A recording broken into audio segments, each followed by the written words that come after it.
Hamilton premiered off-Broadway on February 17, 2015, it created an instant sensation, making American history genuinely exciting for modern audiences and transforming Broadway with its colorblind casting. Creator Lin-Manuel Miranda built on the blending of hip-hop and traditional Broadway musical styles that he brought to bear on In the Heights to tell the story of American founding father Alexander Hamilton and the birth of our nation. The show was nominated for 16 Tony Awards, winning 11 of them, including Best Musical, and it won the 2016 Pulitzer Prize for Drama. Now, 10 years after its debut, the great pop culture debate wants to get back into the room where it happened as we determine the best Hamilton song. You cry in your tea, which you hurl in the sea when you see me go by. And that's just fine. I love spilling tea, and I know you'll be back. I'm your host, Eric Resniak. Please help me welcome my panelists for this episode. First, please welcome back panelist Gary Jackson. Gary, where were you on the night when we decided the best Hamilton song? Well, Eric, I was in the room with you recording this masterpiece when it happened. Duh. Excellent, Gary, and I knew you weren't going to miss your shot. Next, she's brought an itemized list of 30 years of disagreements. It's Joelle Bodecker. You know I always bring the receipts, Eric. You do, and America was built on this kind of pettiness, so welcome back, Joelle. And finally, please welcome our Patreon sponsor for this episode. Some men say that she's intense or she's insane. It's Kathy Kingsley. You want a revolution? I want a revelation. So listen to my declarations in this episode. You work, Kathy. Up in the producer booth, we have Curtis Creekmore, who will be frequently reminding us that when it comes to our arguments, that will be enough. If you're curious about how we ended up at this Sweet 16, become a Patreon supporter of the podcast or listen to the 3-minute preview available wherever you listen to podcasts. And don't forget, you can head to this episode on greatpopculturedebate.com to find the listener bracket, as well as all 16 songs we'll be discussing, so you can play along with us at home. And with that out of the way, let's blow them all away and get into these debates. First up, it's a unanimous victory for One Seat Satisfied, which was more pleasing to our panel than 4-seat It's Quiet Uptown. But Joelle, you wanted to say a few words about It's Quiet Uptown first. Yeah, it's one of those songs.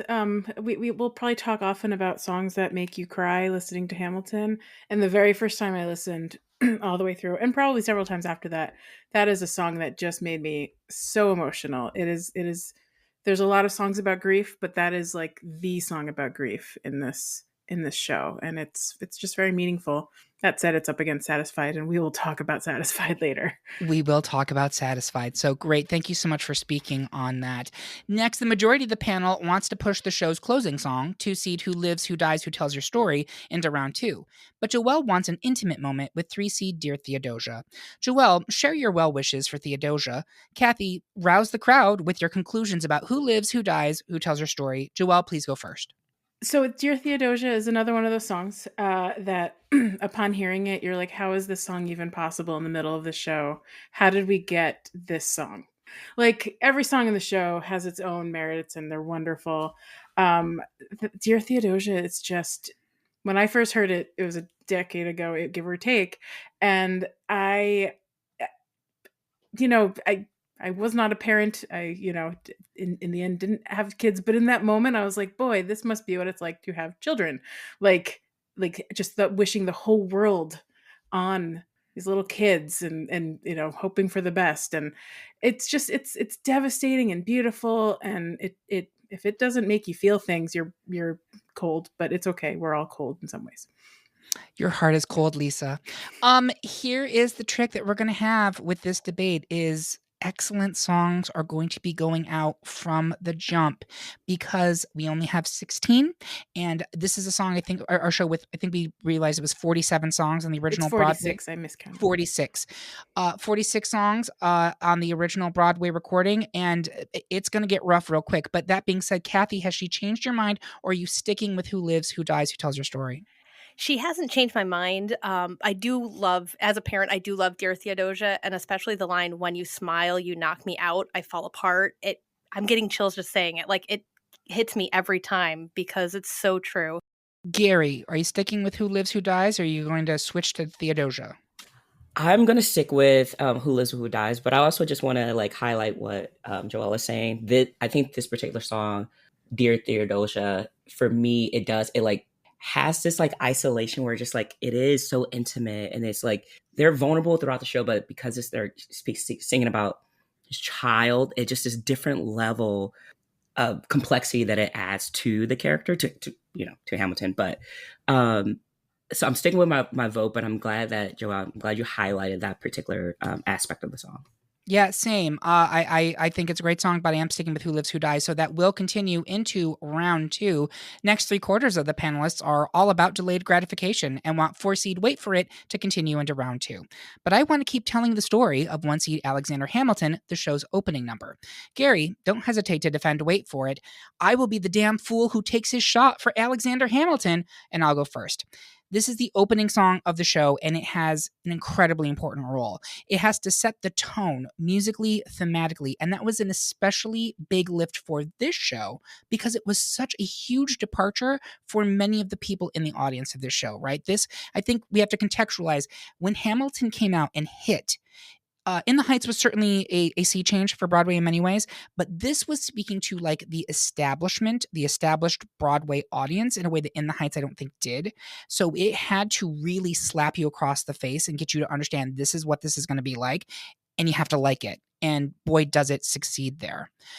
In addition to establishing tone, it also had to establish the story of the lead character. And the truth is, most modern theatergoers probably had very limited awareness of who Alexander Hamilton was, much less his tragic upbringing, his incredible accomplishments, and his awful end.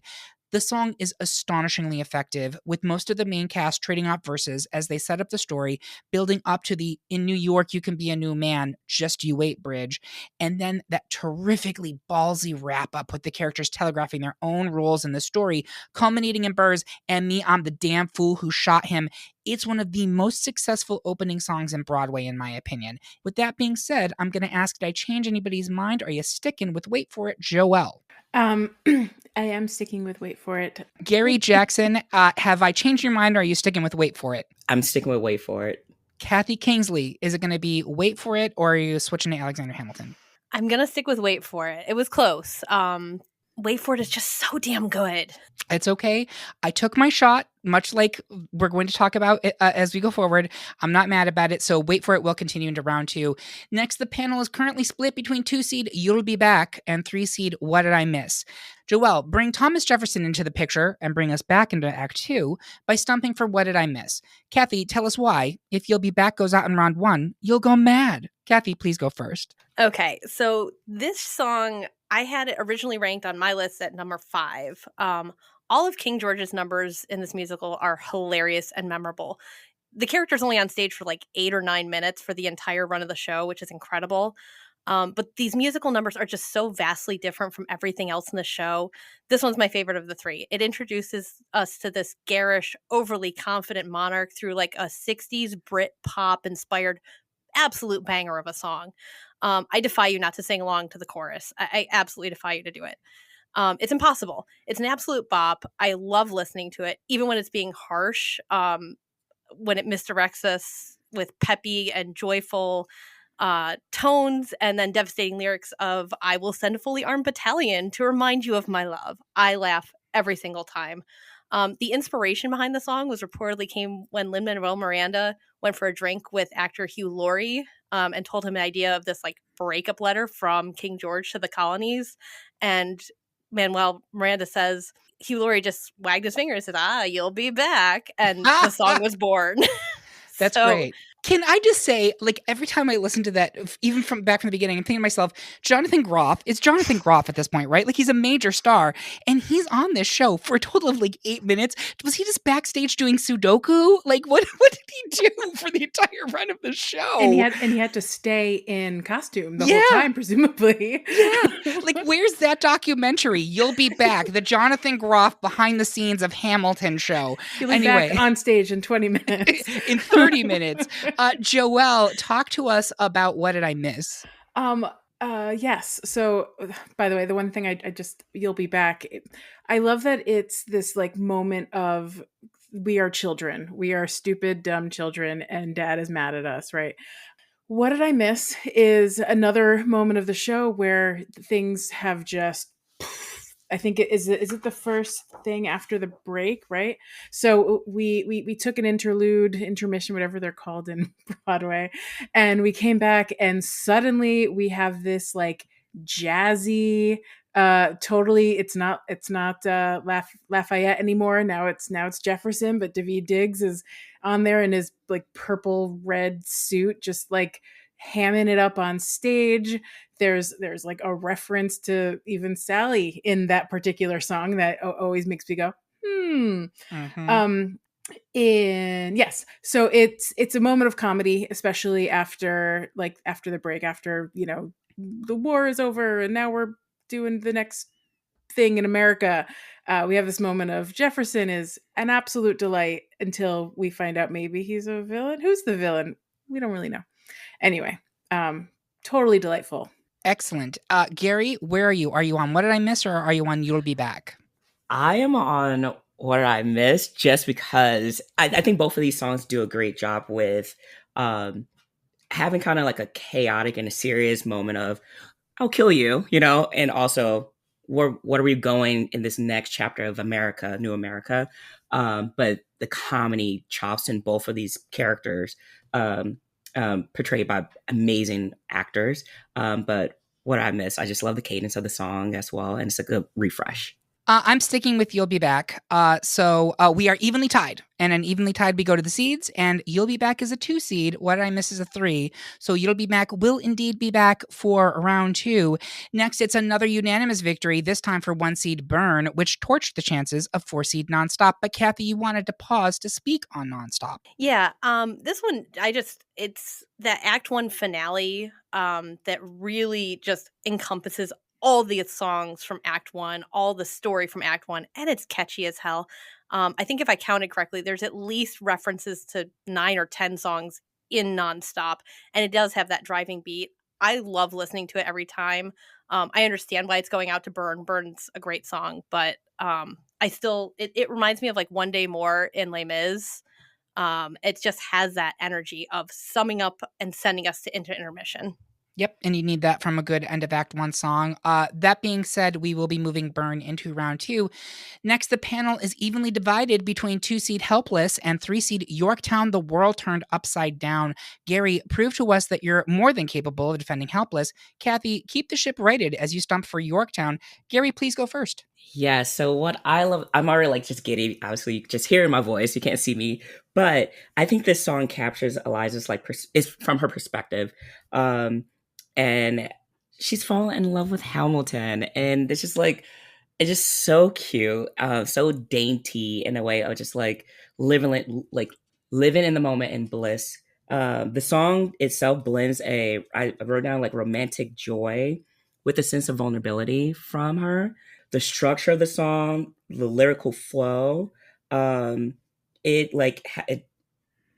does a great job with like the whirlwind of like blending like her infatuation through the music, and you could easily see that happening, and that's why I love this song. And then just also like the theme of fate and connection combined with the imagery and relatability, like as an audience member to like this type of song is just so, I think it's just so sweet and cute. So that is my vote for Helpless, and that's why we should move it forward. I love your point, and I think it's so true that one of Lin-Manuel Miranda's real gifts in writing music is taking the concept of the song and actually converting that into the music itself. That is a skill, and not everybody has it, but boy, he does it in multiple times in the song. Like the song feels like the emotion that it is evoking. That's heavy, heavy stuff, right? Thank you so much. Kathy, talk to me about Yorktown, The World Turned Upside Down. Yeah, I mean, this is a tough choice. They're all tough choices at this point. For me, what I love about this song is it incorporates so many of the elements that make many of the songs in this musical so good. It is musically rich and complex. It has this driving bass and violin melodies punctuated with like record scratches. And it's got that delicate piano and that single snare drum that just harkens back to like marching in an army. It also is a central plot point in the show. It shows us when the battle kind of turns the tide in America's favor and how that affects Hamilton and subsequently the other characters. And he remarks about his hunger to build a new nation for his son, but also his fear that he won't return from the battlefield alive. It's this intense, intense moment. And in a typical musical, this would probably be the Act 1 finale. Mm-hmm. But there's still 4 tracks to go. We have like Dear Theodosia and Nonstop, and I can't remember the other 2, but there's like 4 more songs before we go to the break. And it just speaks to Hamilton's drive of the story's not done. I got to finish. I got to build my legacy. He took inspiration from Eminem's Lose Yourself, as well as a Tribe Called Quest's track Jazz We've Got. And it deepens its pop culture roots. I can't get over that driving beat. It gets me every single time. Yeah, once you said the Lose Yourself, I can actually hear that in the song for sure. Joelle, where are you on this one? Correct me if I'm wrong. Yorktown was the song they performed at the Tonys the year that they were nominated for every award and won every award, right? So I remember watching, because I had never seen it staged before. And that was my first time actually seeing it staged. I already knew all the songs by heart, and watching it and the way that they so the performance of Yorktown, the way they literally flip things upside down, the way they slow-mo stuff, just the way it's staged is absolutely phenomenal. As much as I love Helpless, I like Satisfied more. It also brings you back to the Helpless scene in the staging. So there's something that we don't get anywhere else in Yorktown that we are getting with Helpless. So my vote is with Yorktown, if that makes sense. I don't remember where I voted originally, but I think I'm going to Yorktown. So I'm sorry, Gary. I think I might have just abandoned you, but that does give us 3 for Yorktown, which means it will continue into round 2. Next, one final unanimous victory in round 1, as 1 seed the Schuyler Sisters will keep slumming it up with the poor in round 2, meaning that 4 seed One Last Time really had its last time on our bracket. But Kathy, you wanted to say something on One Last Time. Sorry, the tracks are all so good. I can't not say something. But One Last Time for me, Christopher Jackson does an amazing job. I love the storytelling aspect of it, especially as Washington's coming forward and Hamilton's going backwards as they're singing / speaking the same speech. That farewell speech is such a powerful moment for me. And Jackson takes us to church. This is very clearly gospel inspired, and it gets me every time. The emotion is just right there. And what a timely message of teaching them how to say goodbye and moving on in our world today. Girl, yeah, speak on it. Excellent. Thank you so much. That will be said. Do you mind if I add in something? Yeah, please. So the timing of when I first listened to this was 2016, and Teach Them How to Say Goodbye was very meaningful at the end of Obama's presidency. And I very much remember this going around it was everyone's soul-seeking moment. How will we survive? Just listen to Hamilton / George Washington. We'll all be okay. Does that still work now? I'm not sure. No, not so much anymore. We'll find out soon. We're recording this right before the election in 2024, everybody, for listening to this and February saying, what are they talking about? But that being said, the Schuyler Sisters will move into round 2. Finally, in round 1, the majority of the panel has no intention of missing 2 seed My Shot, but Joelle wants to say with 3 seed The Room Where It Happened. Joelle, talk more and smile less as you try to get congressional approval for The Room. Kathy, be like your country, young, scrappy, and hungry, as you set your sights on Shot. Joelle, please go first. Okay, The Room Where It Happened is I mean, can you not start hearing it in your head the moment you say the phrase? The musicality of it is I think top notch, one of the best of the show. I know I've been saying that a lot, so maybe this is all just falling on deaf ears, but it is such a fantastic moment. You are seeing this emotion play out in this okay, I'm going to give you advice. Oh, now you're going to take that advice and run away with it and take all of my opportunities away from me. I'm jealous of you. Oh, I hate you. It went from this friendship. Literally, this one song does so much work to turn kind of an antagonistic friendship into an absolute we are enemies now situation. The actual song, phenomenal. One of the comments that Lin-Manuel Miranda wrote in his book is that he was trying to achieve a Rashomon storyline within this song, and I think he kind of does it. That's very ambitious, as most of these songs are. I like this better than My Shot. My Shot is a very popular song. I'm not going to deny it. But I think what we get from My Shot, we also get from other songs. So Yorktown, we have the unity of all the friends. Similar, we get that in My Shot. My Shot is Lin-Manuel Miranda. Room Where It Happened is mostly Leslie Odom Jr. So if we're playing that card, that's dirty pool, ma'am. That being said, Kathy, talk to me about My Shot. Yeah, these were another tough one. Where I kind of came down on it. This is more strategic bracketing, I I'm guess. living for this. You know who would love this? Alexander Hamilton. Realistically, I was looking at 4 songs, 2 Burr songs, 2 Hamilton songs, Alexander Hamilton and My Shot for kind of Alexander Hamilton, and The Room Where It Happens and Wait for It. And I think those 4 songs kind of like encapsulate the 2 characters' motivations. And of the 2 of each of those, My Shot is the stronger one for me for Hamilton. It's his tenacity to accomplish something and then preserve his legacy for the future. It is only the 3rd song in the show, but boy, does it hit us over the head. It is a tour de force. And I think this is actually where Lin-Manuel shines. His singing, as we've said before, is not his strong suit. He's a fine singer. It's just not his best attribute. I will say his lyrics and his rapping, I think, are much stronger. And this is where he shines in that. It represents a central theme of the show. And it even weaves its way back in several songs. Right Hand Man, it weaves its way back in Yorktown and Nonstop. And then Burr even echoes it a little bit in The World Was Wide Enough at the end of the show. After, ironically, Hamilton, spoiler alert, does throw away his shot. Critically, the song is certified silver in the UK and 2 times platinum in the US with over 2 million copies sold. Great job. Gary, where are you? Are you going to be on My Shot or The Room Where It Happened? Oh, I'm with Kathy. No notes. Great job.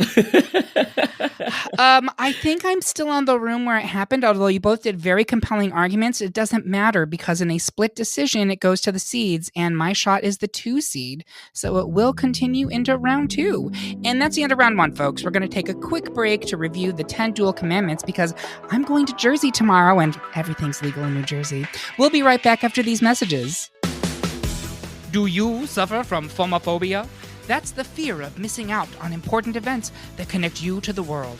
You don't want to be the only person at work not talking about the most recent episode of the show everyone's dying to watch, right? Why not sign up for the Great Pop Culture Debate's free weekly newsletter? You'll get a curated list of upcoming releases in TV, music, film, and games, so you'll never be left out of the conversation. Avoid the FOMO. Head to greatpopculturedebate.com and subscribe today. And we are back for round 2 of our Best Hamilton Song debate. Before we get into the next cabinet battles, I want our panelists to share their social media accounts and what else they're working on. Gary, where can people find you and what else are you doing? Yes, people can find me on IG at Gary Music Man J. That's the one I use the most. And what I'm working on lately, just being a sporty gay. I'm in my dodgeball season. Loving it. Only lost 1 game so far, so 9-1. So Good she's a for sporty you. girl. Yeah. Yeah. I can't play dodgeball anymore. My doctor won't let me do sports where balls fly at my face. So there goes my social life, right? For free. And you're also part of the Boston Gay Men's Chorus. I am. Curtis and I are both part of the Boston Gay Men's Chorus. You can come check us out at our June concert. It is Dolly Parton in June. So we would love to have all of you listeners and Boston natives, locals, come hear us sing. You might see one of us performing as well on the main stage in solo or an act. Ooh, love to hear that. And I think as this is recording, I believe when you're listening to this, you can go to greatpopculturedebate.com and the poll section, and the best Dolly Parton song poll should still be up. So make sure you vote because we are going to be releasing that episode late in 2025. So Thank you. Fabulous. Thank you so much, Gary. Joelle, what are you working on and what are your socials? My socials are dead. Don't worry about them. What I'm working on, the Pocket Pod, is my Animal Crossing side hustle podcast. With the death of every Animal Crossing game out right now, we talk about other things. We talk about Nintendo and video games and animals and crossing with animals in the woods and things like that. So if you just like my vibe, there's 2 other friends with me and we talk and it's fun. Pocket Pod. The Pocket Pod. And Joelle also is the person who is responsible for our website. So she did a wonderful job with it. And if you need website assistance, are you available for people? I sure am. Check out joelle.design. That's the website. Find me there. She does fabulous work. So thank you so much, Joelle. Kathy Kingsley, welcome back. Great to be here as always. So tell me why you sponsored this episode, this topic. Well, I was a theater kid. I was a theater nerd all through high school, all through college, minored in theater. Can't act or sing or dance to save my life, but I love doing the backstage stuff and I appreciate theater. I'm a theater lover. So with the 10th anniversary coming out, it just made sense. Absolutely correct. And what your other episodes that you've done with us are Best RuPaul's Drag Race Runway Look season 7 through 12. Mm-hmm. And you also did the Best America's Next Top Model season photo shoot. Yes. So go check those out. They are a hoot and a half. And Kathy, where can people find you? I'm mostly on Instagram. If you want to see pictures of my cat and my cute kids, Kathy L. Kingsley. Not really working on anything else, but I'm pretty active on our Discord channel. So if you want to become a Patreon sponsor or Patreon supporter, rather, come check us out there. It's a great time. Thank you so much. And thank you seriously, Kathy, for supporting the show. We would not be able to do this show, and I really mean this. I know they say this all the time, but I'm poor. And so without our Patreon sponsors, we would not be able to continue to do these episodes. If you have not sponsored and you've listened to the show, please take a moment to check out patreon.com/Great Pop Culture Debate. It means a world of difference. So thank you, Kathy, for your continued support. Seriously. And you can find me at Eric Resniak on Instagram, or just message at Great Pop Culture Debate on Insta, Threads, and TikTok, or at GPCD on Mastodon. But what you really need to do right this very minute is to sign up for our weekly newsletter, new every Tuesday at noon, and it tells you about everything new in pop culture that week. Sign up by finding the link on this episode at greatpopculturedebate.com or via our link tree on any of our social media accounts. Now let's move into round 2 so we can continue the story of tonight. First, it's another unanimous victory for 1 seed Satisfied, which closed the book on 2 seed Who Lives, Who Dies, and Who Tells Your Story. But Kathy, we haven't really talked about that song yet, and I know you wanted to say something. So this song is a reflection of, again, one of the central points of Hamilton, how history is reflected back to us depending on who is telling the story, who is the narrator. So context and perspective are key, and Lin-Manuel Miranda knows this. The title is echoing Washington's earlier line from History Has Its Eyes on You. And in this song, even his political foes, Jefferson and Madison, begrudgingly admit to Hamilton's accomplishments. They hated the guy, but they're still like, he did a lot for this country. And as much as it's about Hamilton's legacy, it's also about Eliza's legacy. And I cannot listen to this song and not at least tear up, particularly when the chorus hits, or the ensemble hits the notes, the orphanage. Mm-hmm. It gets me every time. Yep. And her gasp at the end, there's a lot of debate about what it means. And Lin-Manuel has said, I'm just leaving it open to interpretation. So it could be her breaking the fourth wall. It could be her taking her last dying breath. It could be her seeing Hamilton, God, whatever. It's so beautiful, and it's such a great way to sum up the show. Completely agree with everything you just said, especially the orphanage. Like every time I'm listening to that song, that is the moment that you're just like, oh, my heart. And I'm dead inside, but it still gets me each and every time. So thank you so much. That being said, Satisfied will continue into the final 4. Next, most of the panel prefers 4 seed Wait for It, but I want to keep crowning 2 seed You'll Be Back. Joelle, go ahead and take your time as you push for Wait for It. I would like to remind the panelists that I will kill your friends and family to remind you of my love for You'll Be Back. I'll go ahead and go first. I understand that it is challenging to push forward 1, the bad guy, 2, arguably the least essential character in the show, and 3, one of the only white actors in the show as we're getting to the final 4. But then Lin-Manuel Miranda shouldn't have made this song so effing good. Jonathan Groff is a goddamn delight as King George, losing his grasp on America as he loses his mind, gleefully threatening wholesale slaughter if his estranged colonies don't drop this silly little attempt at a revolution. The whole delivery is arch, the chorus is so catchy, and it has become a Broadway karaoke staple for all attention-seeking homosexuals like myself. That being said, I understand why people prefer the alternative here. I know both Gary and Joelle have some things to say on Wait for It. Joelle, why don't you go first? Sure. So yeah, Wait for It is one of those Leslie Odom Jr. songs that we've talked about. I believe have we talked about this one yet, or have we not talked about this? We have not really talked about it yet. We've referred to it, but not really talked about it. Well, I will give you the first tidbit that there's a very long story in the Hamilton book. I'm sorry, I'm just going to keep referencing it. That's It's a fine. really great read. He wrote this song on 2 90-minute subway rides from the top of New York to Brooklyn, basically. I'm down here catching Pokemon on Pokemon Go, and Lin-Manuel and he Miranda's is writing writing an fucking epic. Hamilton. Anyway, go on. Yeah, he left a party early because it was just percolating in his head, one of the things that this song does is it builds and builds and builds, and then you get this moment where it's like stops. And then, as he was describing it in the book, I was thinking about Rocky Horror Picture Show and the whole anticipation line. It's very similar to that. The way he kind of takes a break, after the wait. I won't get too far into it because I'm sure Gary has other stuff to add.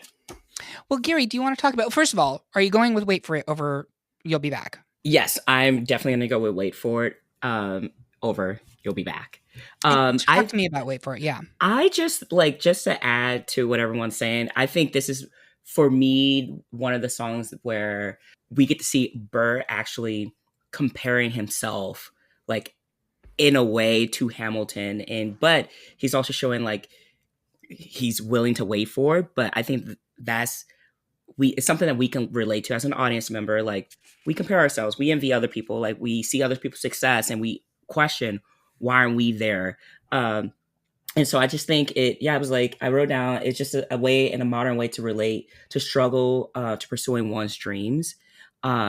And I think this song is just so beautiful. And Leslie Odom, obviously, like, his delivery to it is just so precise and just so beautiful to me. So Wait for It, definitely for me. Kathy, is it going to... Oh, go ahead, yeah. Joelle. I realized there was more stuff I wanted to say and just didn't get to it because my brain shorted, I think. Is this a song where he says inimitable? Is this that song? Because any song that can fit the word inimitable in it deserves to go forward. I will stop now. Fair point. Kathy Kingsley, is it going to be Wait for It or going to be You'll Be Back? It's going to be Wait for It. I think You'll Be Back is the more fun song, but I think Wait for It is the better song. That's fair. So You'll Be Back will be going out. Petition for Arnold Schwarzenegger to play King George in an upcoming production. So it'll be You'll Be Back. But we will be moving Wait for It into the final four. Next, the majority of the panel continues to hold a torch for 1-seed Burn, but Kathy feels conflicted in her support of 3-seed Yorktown, World Turned Upside Down.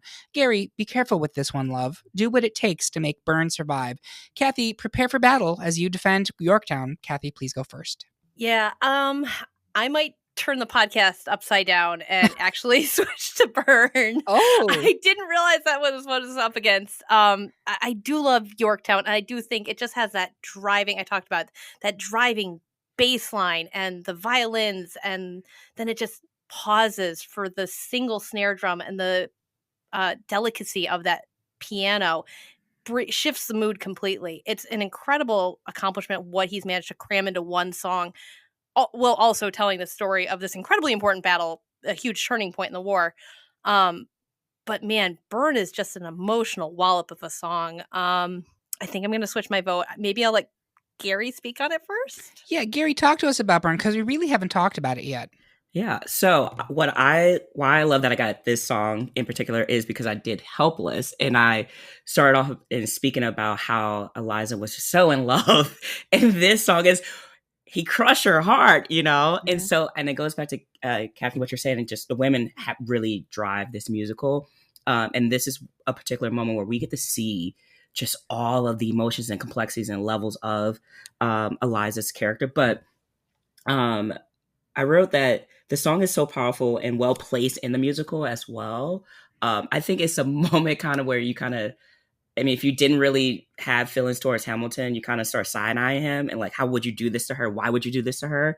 And it just captures Elijah's heartfelt expression of betrayal and heartbreak after just discovering Hamilton's infidelity. And again, I think one of my criteria for this and was just how relatable it is to the audience. We all can relate as an audience member to infidelity. And so I'll leave it there just in case we need to speak on it more to add to it. But Burn is like one of my favorite songs in the entire show. Excellent. Joelle, is it Burn or is it going to be Yorktown for you?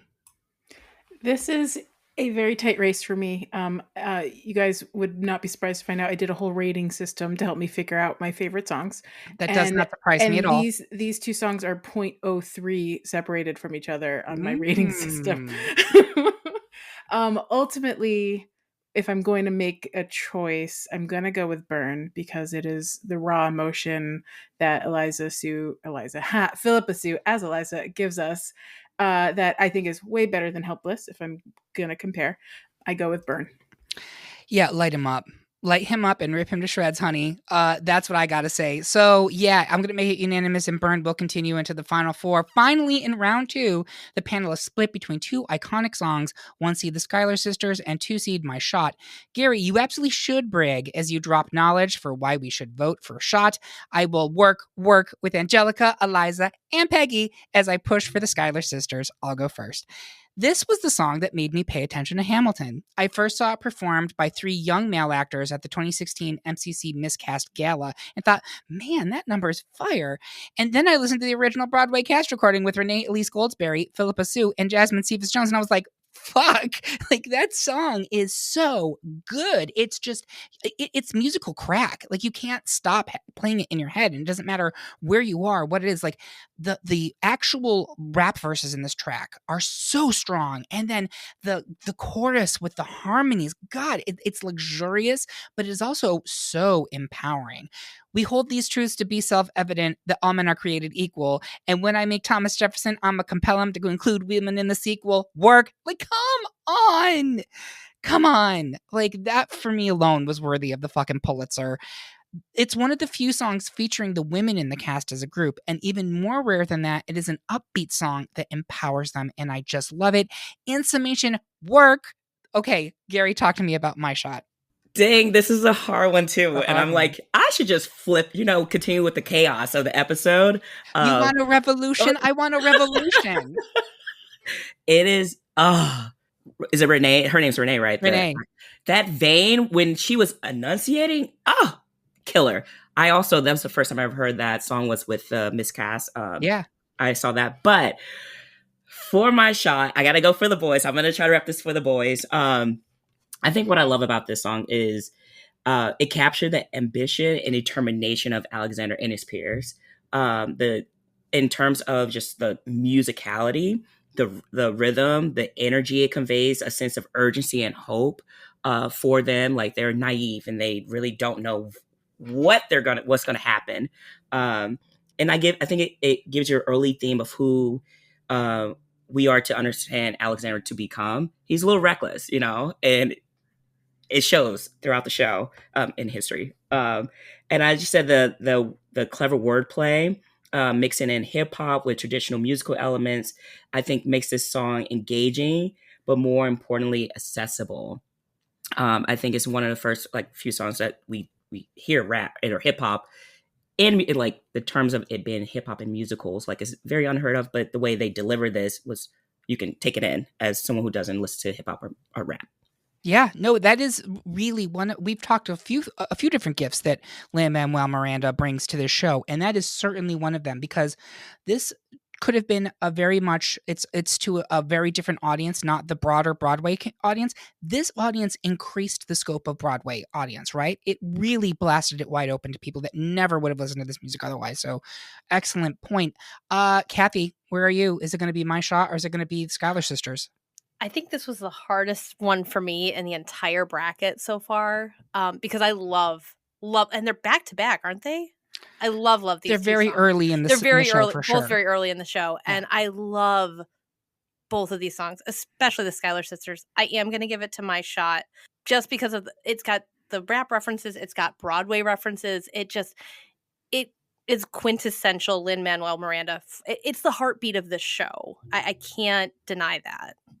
No, and the point is taken that thematically, that is a far more closely related to the themes of this show than the Schuyler Sisters. It's true. Joelle, is it going to be My Shot or the Schuyler Sisters? It's going to be the Schuyler Sisters for me.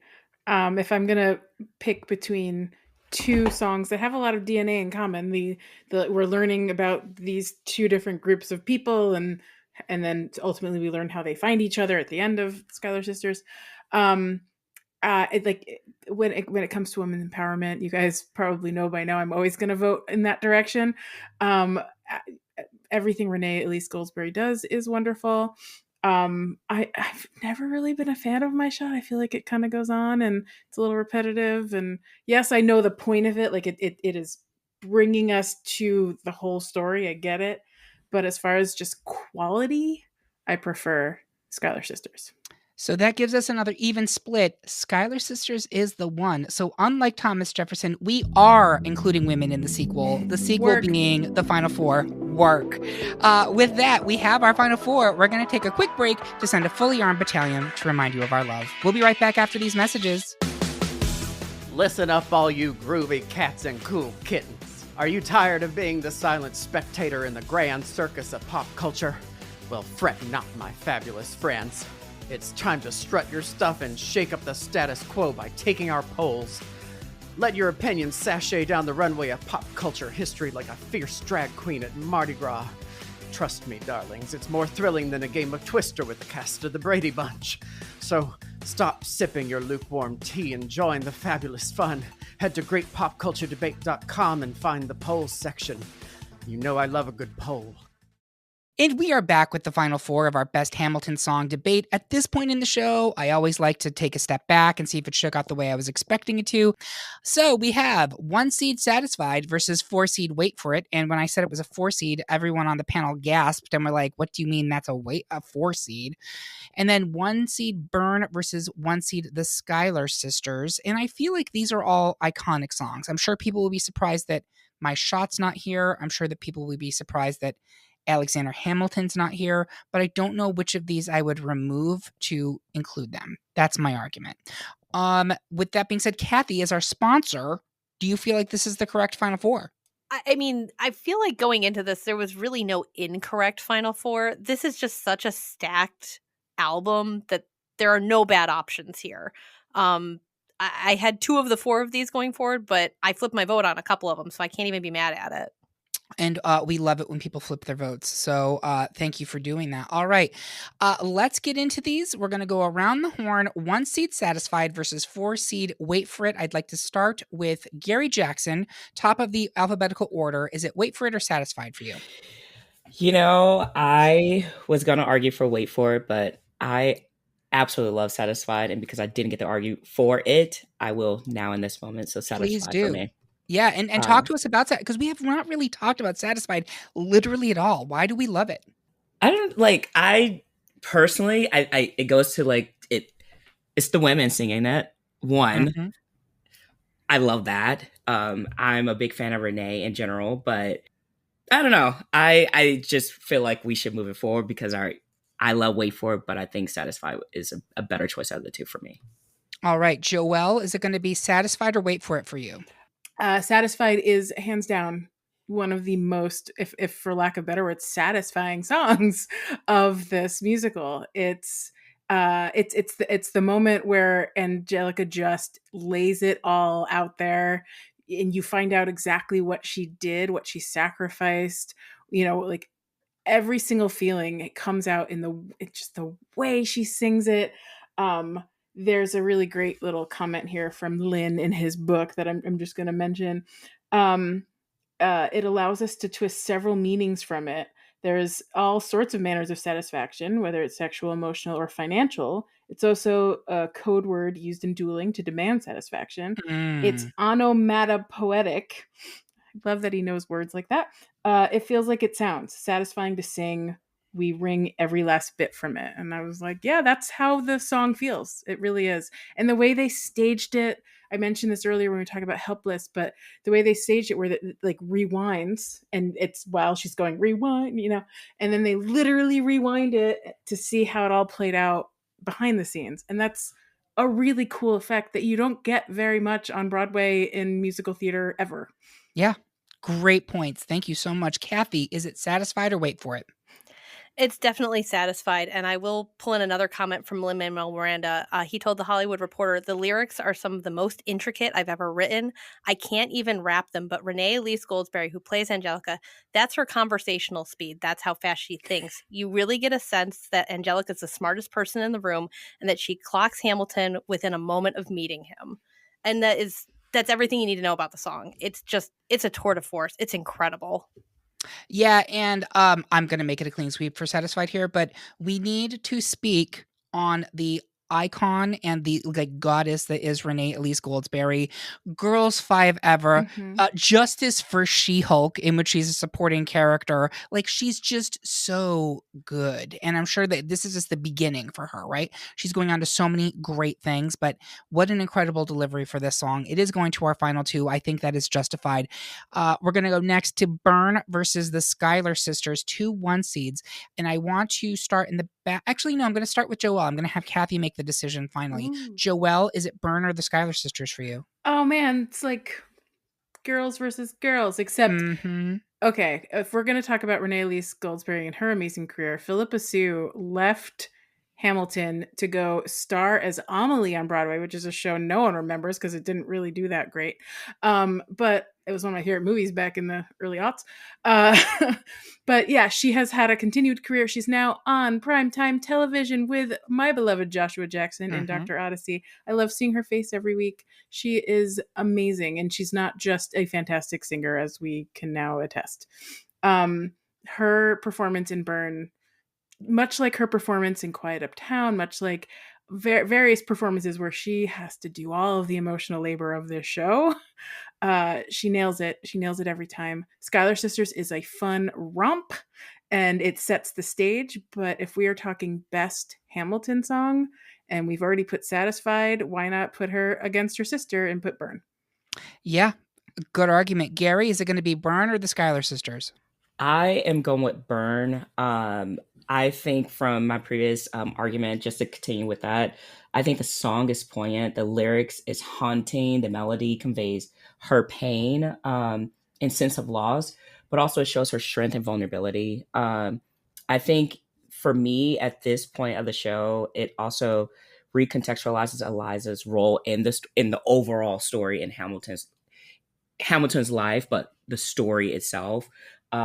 And it leaves you with this lasting impact as a viewer. Again, that's my criteria for this episode. Just it's breathtaking, and she was breathtaking in Philip in this as well. Yeah, wonderful. Kathy, Burn or the Schuyler Sisters? Oh, this is awful. It wouldn't be a Final Four if it wasn't. I know. I think I'm gonna go with Burn because one of my criteria for my rubric was the emotional weight of the song, and it's hands down Burn in this case. Like, that song, as heavy as it is, Philippa Sue actually makes it feel effortless and light, but you still feel her pain, every bit of it, as she just crescendos through this emotional roller coaster from being in love to being betrayed and taking herself out of the narrative. This is also another song where Lin-Manuel plays with the narrator and perspective, and because we don't actually know from history what her thoughts were because she supposedly burned, or maybe she didn't burn. I don't know. There's no documentation to see her perspective on this, so this is kind of his interpretation of that. So it's a really fascinating play on that theme that's carried throughout the show. So I'm going to go with Burn, but it's a tough call. I think initially I had Schuyler Sisters as my ultimate winner in this whole bracket, and people will be like, boo tomato, because it's a fun song and it's a sassy song, but there's so many better songs, and I think that those arguments are correct. So I am going to make it a clean sweep for Burn, which gives us a final two of Satisfied versus Burn. Let's acknowledge that in this show, which is overall about men and the founding fathers of our country, this group of people has determined that ultimately the top two songs from the show are about the women behind them. Now, I don't think that's by accident. And if I'm being honest, if you put a panel of 4 bros here, would we get a different story? Probably. But at the same time, what 4 bros are going to talk about Hamilton songs? Let's name that. I do think that if we asked Lin-Manuel Miranda himself, I don't think he'd be mad about the fact that these two women did that. And I think part of the overarching underpinnings, that's a lot, but of this show is that men are the ones who make the history, but behind them are all of these women that we were not paying attention to. As you just said, Kathy, we don't know what they were thinking because generally we weren't paying attention to their thoughts, right? But would Hamilton be where he was if, in the case of Satisfied, she had not opted to give him to her sister, and in the case of Burn, he had not opted to betray her, right? Like, how would his life turned out if these women weren't working behind the scenes to actually get him to where he was going? It's Burn versus Satisfied. I'd like to start in the middle with Joelle. Where are you going to go? As we were talking, I was just thinking about how the fact that Burn is, and Kathy, this was the thought I was having. Burn is essentially a song written about the absence of anything. Like, we don't know what happened, and so this is a full imagining. Yep. Satisfied, I think there's lots of documentation on exactly the relationship between Angelica and Eliza, and he just like filled a story. In the book, he had more notes on Satisfied than he did on Burn. Burn, he had exactly like 1.2 notes. With that thought of mine, like, I think that tells me that he thinks Satisfied is the better, the more interesting. It is the more complex storytelling song. Burn is very straightforward and very, you know what's happening, you know why it's happening. And Satisfied, there's a lot of complex emotions. And as someone that listened to it for years without ever seeing it performed, you have to listen to Satisfied a lot to fully understand what's happening. Burn is lovely and beautiful and phenomenal, but I think Satisfied is so much more of what makes Hamilton special. It's complicated. It has the musicality, it has the rap, it has all of these pieces in one. Great. Gary, is it going to be Burn or is it going to be Satisfied? I am actually going to go with Satisfied. I think the points were made already, exactly why I am voting that way. I think going back, the main thing is because Hamilton was so important to culture in general and bringing in such a audience, this is the one song I think that really captured that and highlighting women in rapping. So Satisfied for me. Kathy, our Patreon sponsor for this episode, Burn versus Satisfied. Where are you going? Coming into this, I actually thought me thinking Satisfied was the best song in the musical was going to be my hot take. And clearly I'm not in the minority here. And there's a reason. It is so incredible what this song does. Vocally, I can't sing to save my life, but vocally, this has got to be one of the most difficult songs I've ever heard. She is switching gears from rapid fire rap to these belting, sweeping melodies that are just gorgeous. And we can't praise Renee Lee Goldsberry enough. She is just incredible, iconic. I'll throw out the word. Everybody take a drink. But it is just an amazing tour de force of an emotional journey. And in interviews, Renee Lee Goldsberry has said singing the wedding toast, to the groom, to the bride, to your union, may be satisfied. Singing that the second time after she's gone through this whole roller coaster of emotions is the hardest part. It's not the rap. It's not anything else. It's singing that and not breaking. And I don't know how you do that. It's amazing to me. I will also throw this out there. In a rewatch, when it released on Disney Plus, Lin-Manuel tweeted, "Satisfied. I'll never top it as long as I live." So even he thinks it's the best song in the musical. So how can you argue with that? Yeah, I'll make it a clean sweep for Satisfied, and I do think it's funny that Burn would be the hot take here. I mean, that's thematically appropriate. But no, I think you all have done an amazing job arguing for why Satisfied is the song of this show, which is kind of surprising. Again, when you look at what the show is contextually is supposed to be about, that it is a show about women who are actually the ones making history behind the scenes, and I love that. So there you have it, folks. Our pick for the best Hamilton song is Satisfied. Do you agree? Do you think someone else should have told this story? Tell us how you really feel by leaving a comment on this episode at greatpopculturedebate.com or find us on Instagram, Facebook, Threads, TikTok, or Mastodon. While you're there, make sure you subscribe and follow the podcast so you can hear about what new debates are coming soon, vote in open some polls, and even decide which topics we tackle next. And if you really enjoyed this episode, please take a minute to like and rate on whatever platform you listen on. I want to say thank you to my panel, and thank you especially to our Patreon sponsor, Kathy Kingsley. We so appreciate you supporting this show and picking this great topic, and thank you for listening. If you loved what you heard, please consider supporting us on Patreon, where you can get even more exclusive content, and you get episodes a whole day early. We hope you have a good one, and remember, everyone is entitled to their wrong opinion. And Peggy.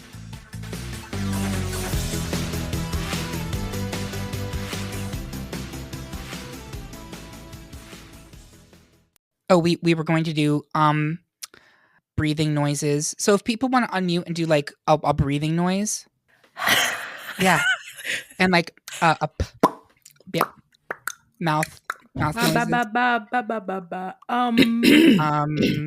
Great. So I hate ASMR, and this is gonna be very annoying for someone to listen to. I'm glad it's not